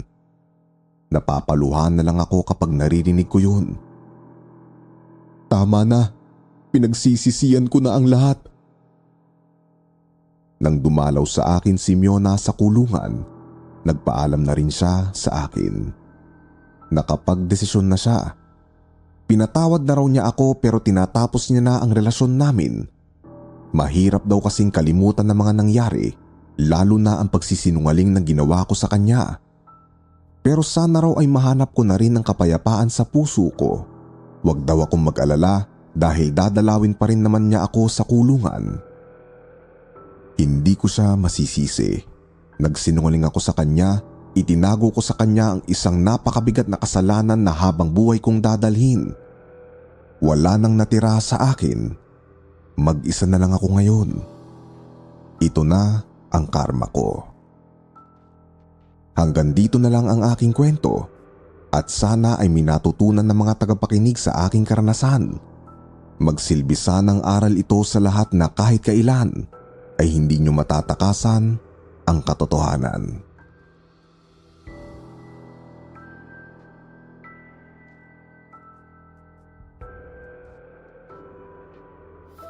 At ngayon naman, dumako tayo sa paborito nating shoutout portion.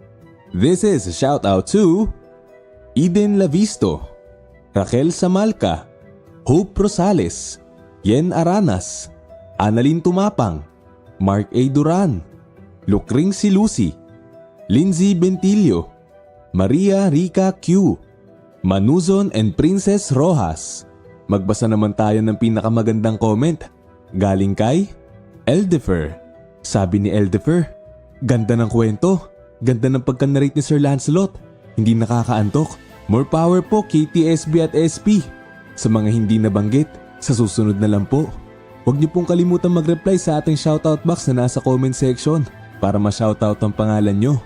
Muli po, mula sa bumubuo ng kwentong takip silim, Sitio Bangungot at Sitio Pangil, ito ang inyong lingkod, Lancelot, nagpapasalamat.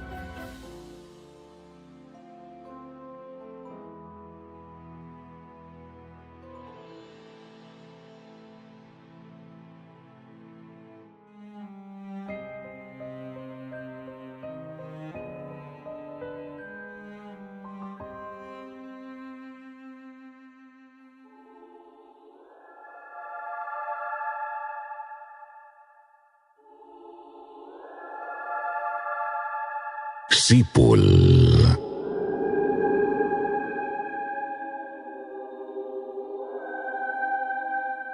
Dear Sir Jupiter, bago ko po simulan ang kwento ay gusto ko munang bumati sa lahat ng kagaya kong solid listeners dito sa Sitio Bangungot. Pati na rin po sa team na bumubuo nito. Stress reliever ko na po ang pakikinig sa mga kwento ninyo. Kaya naman naisip ko rin pong mag-share ng aking kwento.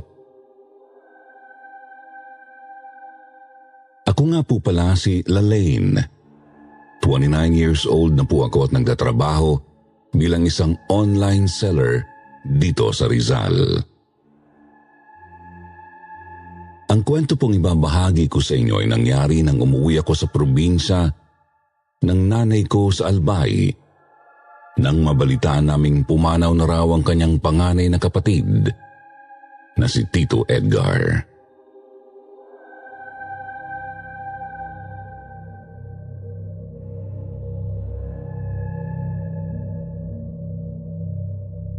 Taong 2021 po nang mangyari ito. Napagpasyahan po namin ako na lang ang uuwi sa probinsya dahil medyo takot pa rin kaming mahawaan ng sakit si nanay kapag bumiyahe siya. May edad na rin po kasi si nanay eh. Dati pa po siyang na-diagnose na may sakit na TB kaya mahina po ang baga niya. Bangungot daw po ang dahilan ng pagkawala ni Tito Edgar. Sa katunayan, pagdating ko nga po noon sa probinsya ay yun ang narinig kong pinag-uusapan ng mga kamag-anak namin sa Lamay. Sabi nila hindi raw po normal ang pagkawala ni Tito. Para daw pong may kakaibang nangyari sa kanya bago siya mawala kaya siya binangungot. Hindi ko nga lang po alam kung ano kasi nahihiya naman akong magtanong agad at mag-usisa. Marami na rin po kasing bisita nang dumating ako. Busy rin ang mga pinsan ko sa pag-aasikaso.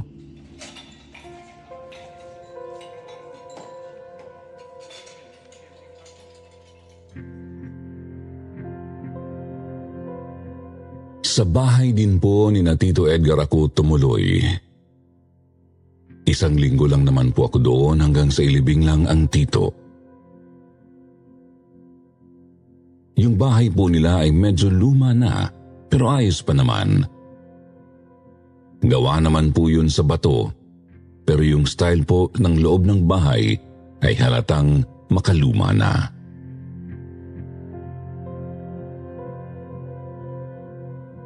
Sa pader po ng salas nila ay makikitang nakadisplay ang iba't ibang artworks na naka-frame.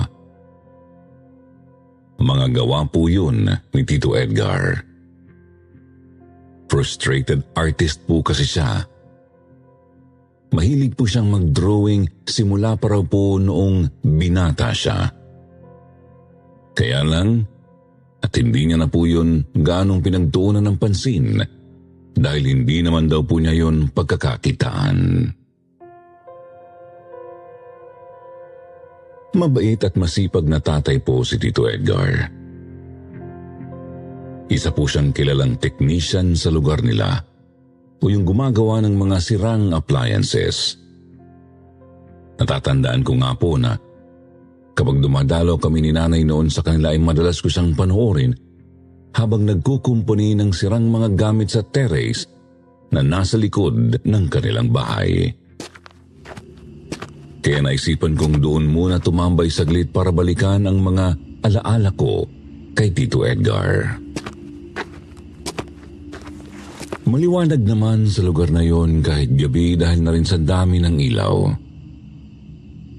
Sa totoo lang po kasi ay hindi naman ako close sa mga relatives namin sa Albay bukod kay Tito Edgar. Wala rin naman po akong gaanong makausap doon.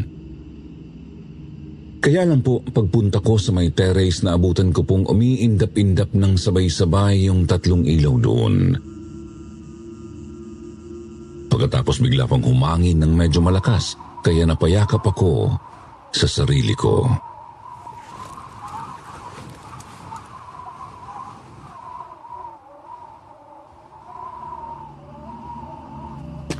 Mukhang nagpaparamdam ang Tio Edgar mo, Neng. Baka natuwang dumalaw ka.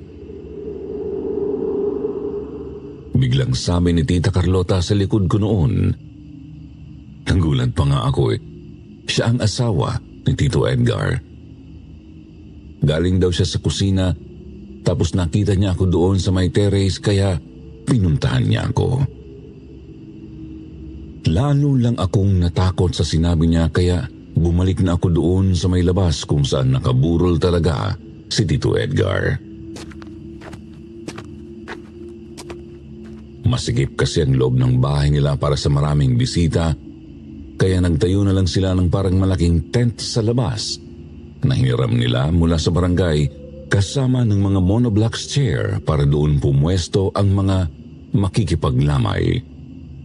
Medyo malawak naman kasi ang bakuran nila. Pumwesto ako sa pinakasulok. Doon sa duyan na nakakabit sa 2 malalaking puno ng mangga. Sa tabi ng bahay ni Tito Edgar ay mayroon nga palang sementeryo. Kaya napapaligiran sila ng mataas at sementadong pader. Mga ilang minuto akong nananahimik doon at nakamasid lang sa paligid habang sumisipol-sipol. Nagpalipas lang ako ng oras nang biglang may lumapit na bata sa akin. Isang batang babaeng may hawak na manyika. Tinanong niya ako kung pwede raw bang maupo sa tabi ko. Pumayag naman ako, total wala naman akong kasama eh. Pero maya-maya, bigla niya akong sinita. Ate, bawal pong sumipol sa gabi. Masama po yan eh. Sabi niya. Ako naman nagtaka.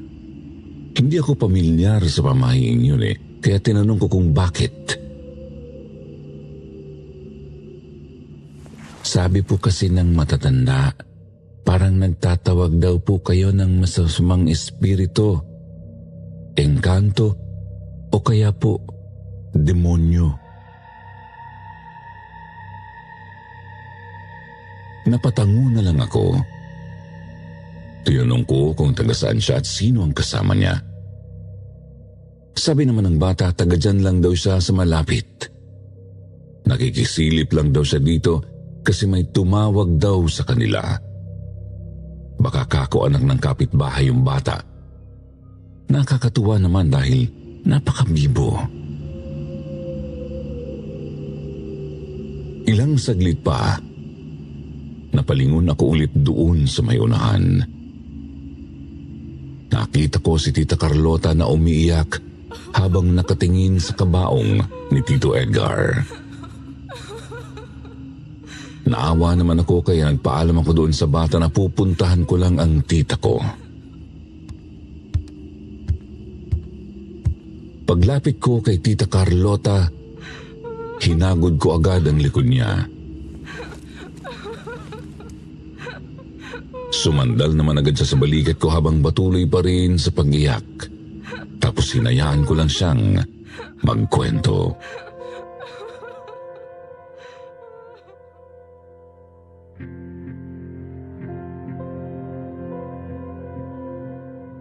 Sabi ni Tita Carlota, bago raw pumanaw si Tito Edgar ay iba na ang kilos nito.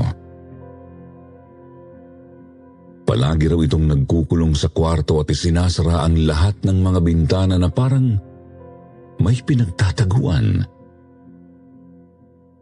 Kahit nga raw sila, ay ayaw nitong papasukin kaya nang mawala si Tito Edgar, ay talagang mag-isa lang din ito. Hindi raw alam ni na Tita Carlota kung ano ang ginagawa ni Tito Edgar. Sinubukan na rin nilang ipatingin siya sa doktor, pero wala naman silang maisagot na diferensya sa kanya. Matino naman daw ang pag-iisip nito maliban na lang sa pasumpong-sumpong na hallucinations na sabi daw ng doktor, dulot lang ng stress at gagaling din daw agad basta inumin ito ang mga iniresetang gamot sa kanya.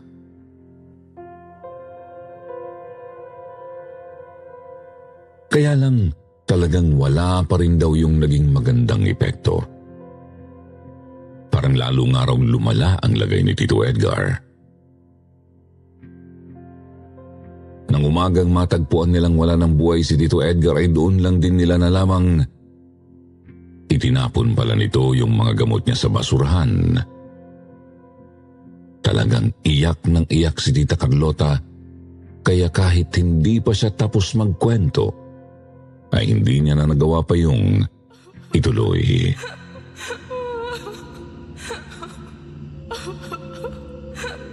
Noong medyo lumalim na ang gabi, sinabihan ako ng mga pinsan ko na magpahinga na raw dahil galing pa ako sa biyahe.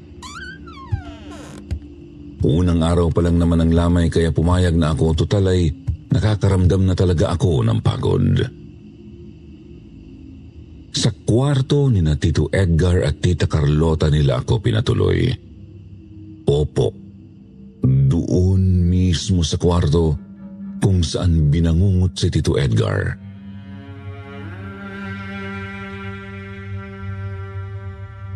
Yun lang kasi ang kwartong may CR din sa loob.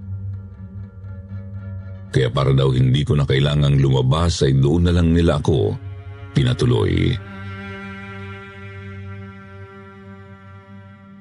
Ayos lang naman sa akin dahil hindi naman po ako matatakutin. Minabuti ko po munang maglinis ng katawan noon para presko.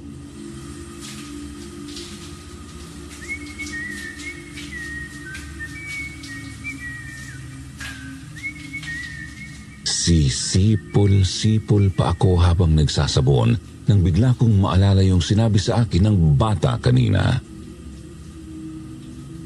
Bawal nga palang sumipol sa gabi. Habi ko pa naman gawin yun lalo na kapag may ginagawa ko. Nakuha ko yun kay Tito Edgar dahil sa tuwing nagkukumpuni siya noon ng mga sirang appliances ay palagi rin po siyang sumisipol. Alam niyo naman po kapag bata, kung ano ang makita sa matanda, ginagaya hanggang sa makasanayan ko na rin sa aking pagtanda.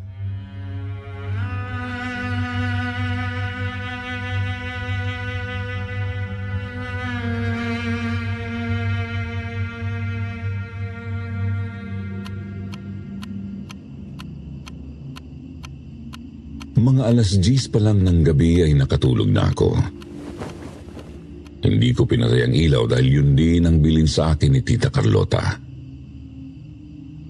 Pero pagsapit ng ating gabi, bigla po akong naalimpungatan. Dahil nakakarinig ako ng mga kaluskus sa paligid.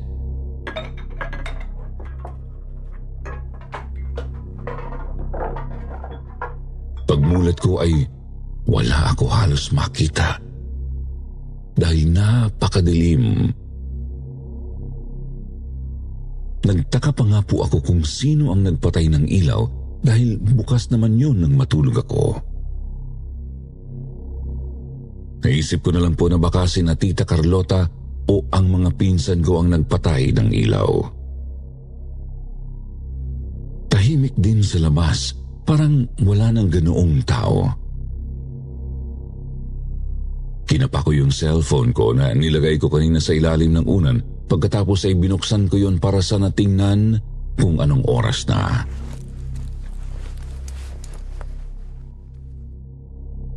Pero nang biglang lumiwanag dahil sa ilaw ng cellphone ko ay napatili ako bigla nang mahagip ng paningin ko ang isang pares ng mga matang naroon sa paanan ko.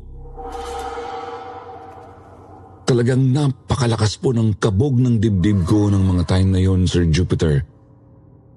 Hindi ako pwedeng magkamali sa nakita ko. Para makasigurado po ay binuksan ko pa ang flashlight ng cellphone ko at doon po tumambad sa akin ang napakaraming nakakatakot na imaheng nakapaligid sa higaan ko. Lahat sila ay nakatayo sa gilid ng papag at nakatingin sa akin. Hindi ko makakalimutan ang mga itsura nila. May isang nilalang na masama ang tingin sa akin. May malaking sugat po ang halos kalahati ng mukha niya. Yung isa naman po, walang mata. Meron pang nasa ulunan ko na walang buhok pero may puting bigote at napakatulis ng tungki ng ilong. Pero ang pinaka nagpataas po noon ng balahibo ko ay yung nilalang sa paanan ko. Kulay pula po ang balat niya pero nababalutan po yung ibang parte niya ng parang itim na balahibo. May 3 malalaking sungay po sa ulo niya at nakangiti po siya sa akin. Tapos ang hindi ko inaasahan ay nakita ko rin yung batang nakausap ko kanina sa labas. Yung nagsabi sa akin na masama raw sumipol.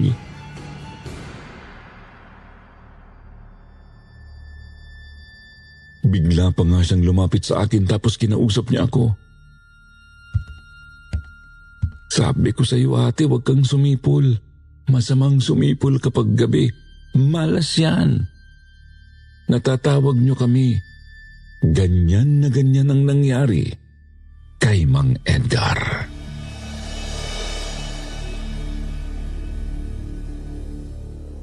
Pagkatapos po bigla akong hinawakan ng bata sa noo.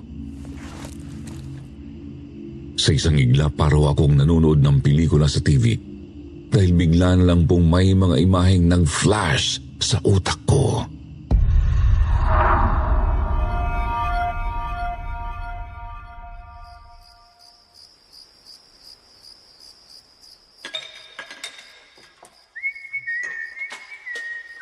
Nakita ko po si Tito Edgar sa parang palabas na yon na nagkukumpuni ng isang sirang electric fan sa terrace nila habang sumisipol-sipol.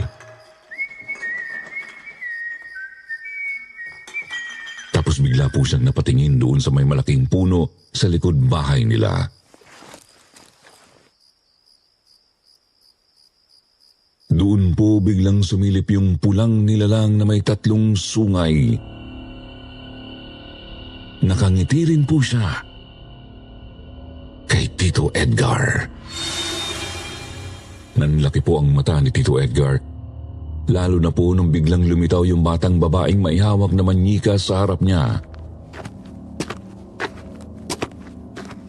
Sinita rin po siya ng bata tulad ng ginawa nito sa akin kanina. Bawal pong sumipol sa gabi. Masama po yan eh. Tapos naglaho na po ito, pati yung pulang nilalang na may 3 sungay.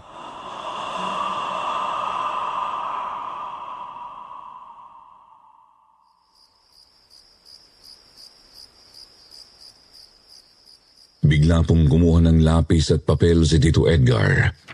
Pagkatapos po, idinrawing niya yung 2 entity na nakita niya.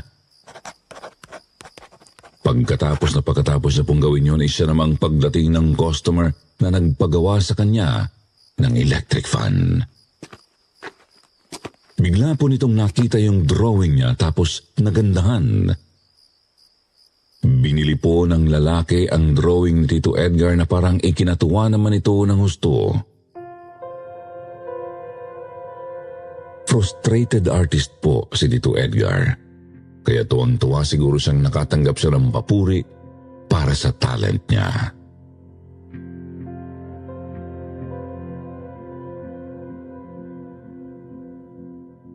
Pagkatapos po nun, bigla nang bumilis yung nakikita kong parang palabas sa utak ko. Nakikita ko po si Tito Edgar na sipol ng sipol sa gabi. Pagkatapos po ay bigla na lang siyang magdodrawing. Para pong sinadya niyang sumipol ng sumipol para may makita siya. Kaya lang po biglang nagbago ang reaksyon ni Tito Edgar.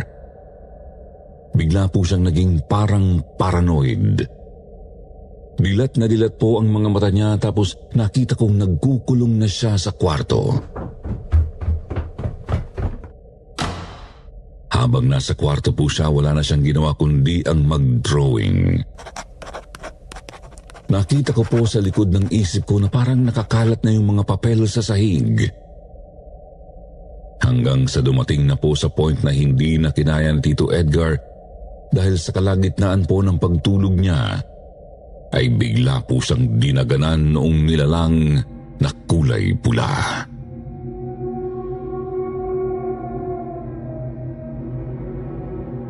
Doon na po talaga ako napasigaw. Hindi ko na po kinaya ang mga nakikita ko. Iyak ako ng iyak, Sir Jupiter, dahil talagang natakot ako. Sa buong buhay ko, ay yun na po yata ang pinaka-nakakatakot na nangyari sa akin. Bigla pong bumukas ang ilaw sa kwarto. Gulat na pinuntahan po ako ng mga pinsan ko at saka ni Tita Carlota para itanong kung bakit ako sumisigaw.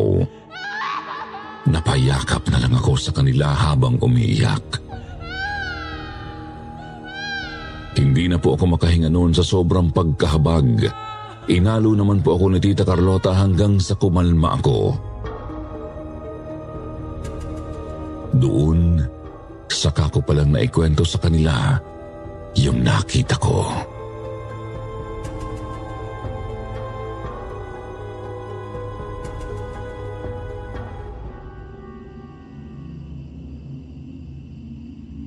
Pagkatapos ko pong i-describe sa kanilang lahat yung mga nakita ko kanina, bigla na lang po silang nagkatinginan. Yung dalawang pinsan ko pong babae halatang natakot din sila kaya pati sila ay napaiyak na rin. Tinanong ko sila kung bakit.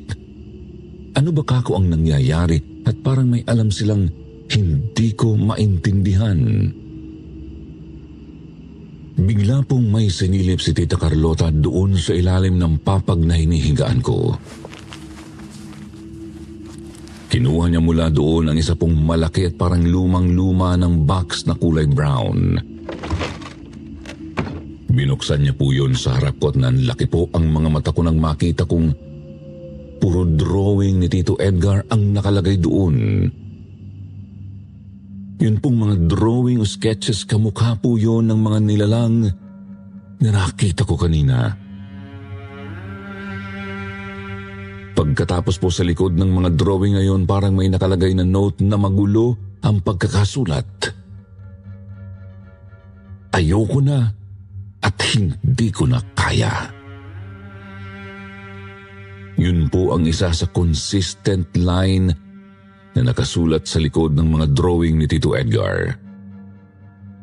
Doon po namin napagtanto na parang pinagsisihan niya po ang pagtawag sa mga nakakatakot na nilalang na yun sa pamamagitan po ng pagsipol niya tuwing gabi.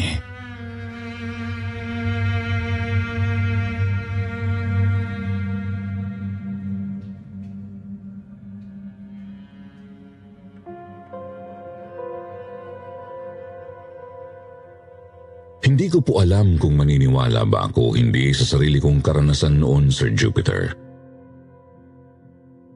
Pilit kong iniisip na baka panaginip lang yun. Baka po binabangungot lang din ako. Pero talagang hindi po eh. Dahil pagkatapos po ng gabing yun, makailang ulit ko pang nakitang pagala-gala yung batang may hawak na manika doon sa lamay ni Tito Edgar.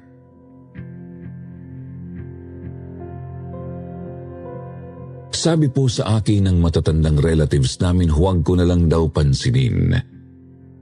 Hindi na lang po nila ako hinahayaang mag-isa kahit magbabanyo pa ako. Ganoon po ako katakot. Sa totoo lang po, gustong-gusto ko na nga pong umuwi noon, kundi lang po talaga dahil sa pagpigil sa akin ni Tita Carlota.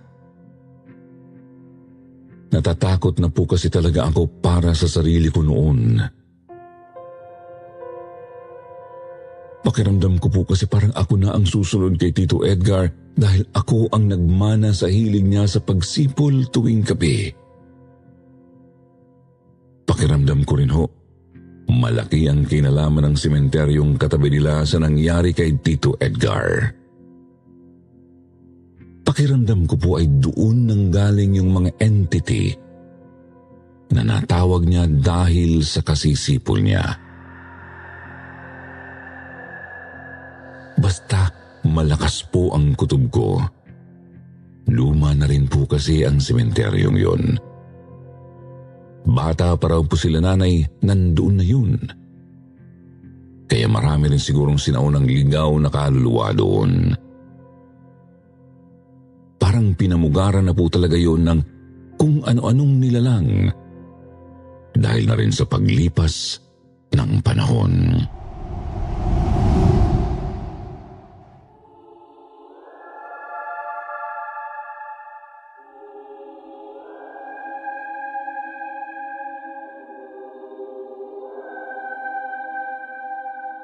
Noong araw po ng libing ni Tito Edgar, sumama pa rin ako kina Tita Carlota kasi ayaw kong magpaiwan sa bahay.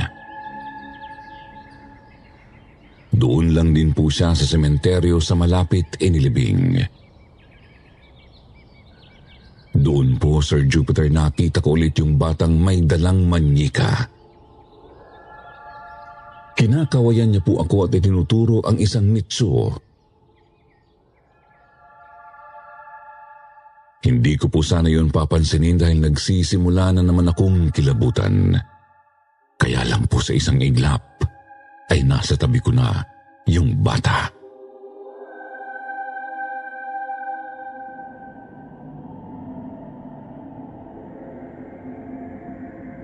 Kinalabit niya ako. Hindi ko rin alam kung paanong bigla niya akong napantayan gayong mas matangkad ako sa kanya.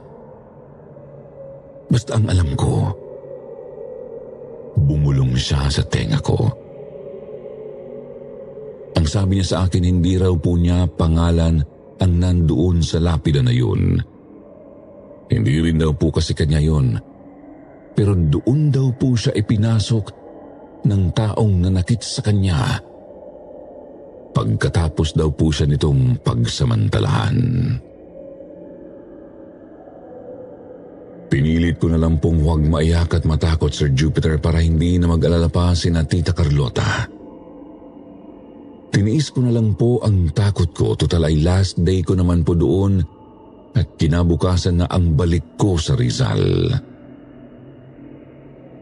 Mabuti na lang po talaga at pagkatapos noon ay tinantanan na rin ako ng mga nilalang na yon. Pagkatapos po ng lamay ay inaya ko rin pong magsimba sina Tita Carlota at ang mga pinsan ko para kahit papaano po mabawasan ang sakit na nararamdaman nila at pati na rin po ang takot ko.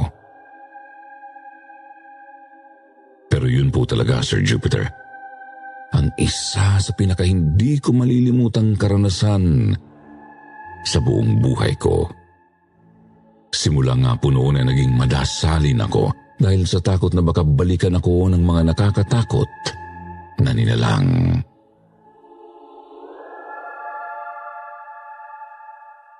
Mabuti na lang po at 2 taon na ring hindi ko na ulit yun naranasan pa. Hindi na rin po muna ako bumalik sa Bicol dahil parang na-trauma po yata ako. Sa ngayon po hiling ko lang na kung nasaan man po si Tito Edgar, sana ay maayos na po ang lagay niya. Ganoon din po sina Tita Carlota at ang mga pinsan kong naulila niya.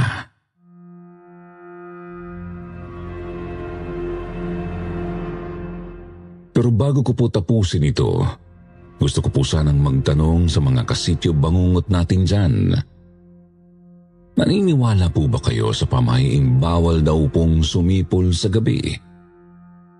Sino po sa inyo ang nakarinig na ng tungkol dito? So, yun lang po.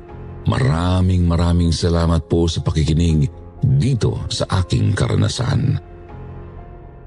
God bless na lang po sa ating lahat. Ako po ulit si Lane at hanggang dito na lamang po. Salamat.